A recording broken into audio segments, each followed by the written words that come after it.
And I'm happy to say that we're joined by Mark Young, driver of the number 96 Liberty Autosports. It's a Mazda MX-5, is it not? It is a Mustang. It's a Mustang. Oh, no. Call it the Chevstang. Okay. So it has an LS motor with a Cadillac transmission and a Mustang. Oh, I love that. That is Frankenstein automobiles. It is. I love it. So, Mark, first off, thanks for coming up. This is the first time we've had the opportunity to talk to you here on Driver's Eye Live.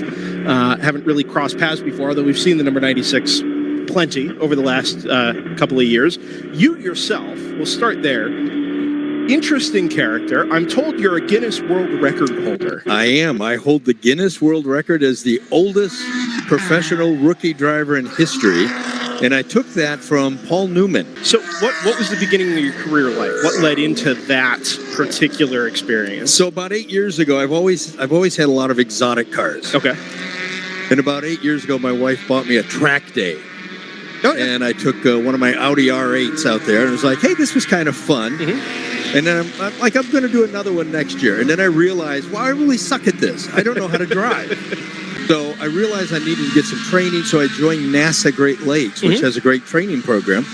And I started doing the training, so that started about 5 years ago. And there was two other guys, and the three of us are the oldest team, probably the oldest team on this track.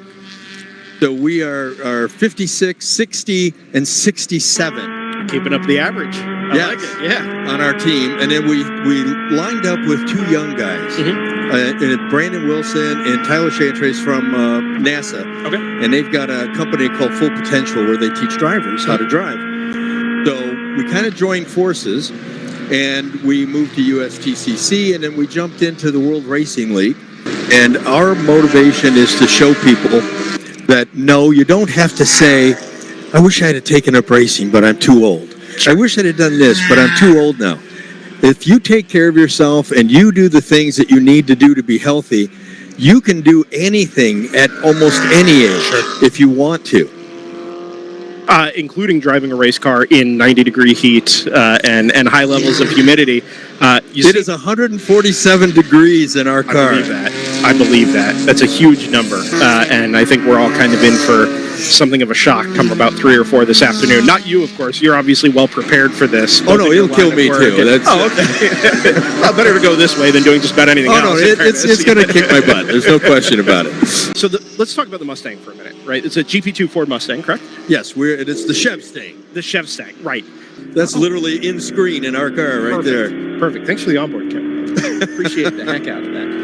And you said it's Brandon on board at the moment? That's Brandon Wilson driving right now. So what is the process of coming to a new track like this for the first time like? Obviously, you're Great Lakes based. Can't imagine you've run many, if any, races on the Charlotte Roval. But yourself being an instructor with a moderate amount of car racing experience, you guys show up to a track we've never been to in the WRL before. The iRacing allowed us to memorize the track. And that's kind of the big thing, is we all came here knowing where the turns are. And now Brandon and Tyler, they go out on track. They're able to coach the rest of us, us older guys. Sure. The young guys have more track experience than us. Yeah. If you show up to a new facility, as long as you know your car fairly intimately well, you can be successful, right? You piece the track together, but you know exactly what the car is capable of at any given position. Well, we have to add to that because we just finished building the car. So that's where I was going to go next but if you don't have intimate knowledge of exactly how the car handles and you're learning a new track at the same time, that's recipe for maybe not chaos, but for a longer day than you would otherwise have trying to stitch everything together. We spent yesterday dialing the car in yesterday. That's because none of us had driven this car until here. Okay. We literally just rolled this out of the garage with the new engine and trans built in it. How do we feel about reliability? I think the car's very reliable. The car's holding up very well. We're not overheating. Mark Young, thank you for coming up. Thank you. Best of luck. And the Liberty Autosports Chevstang. Looking forward to see how that number 96 progresses through the course of the day.